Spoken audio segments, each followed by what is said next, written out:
आज मला गजराची अजून एक ऑर्डर आली होती, पण त्याच्या आधी घरातले सगळेजण बाहेर गेले होते, त्यामुळे लवकर स्वयंपाक वगैरे आवरला, क्लिनिंगची कामं केली.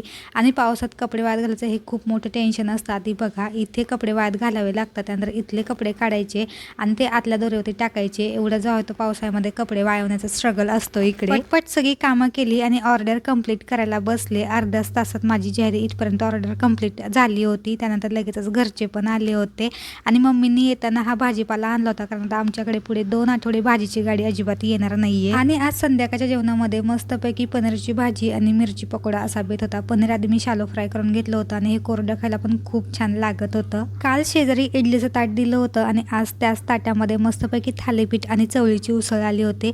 मस्तपैकी मिरची पकोडा फ्राय केले, उरलेले पिठाचे भजे काढले. त्यानंतर गॅस खूप जास्त तेलकट झाला होता आणि गरम ह्याच्यातच माझं जे आहे ते पुसायचं चालू होतं. तुम्ही पण माझ्यासारखं करता का ते नक्की कमेंट करून सांगा. चलो बाय.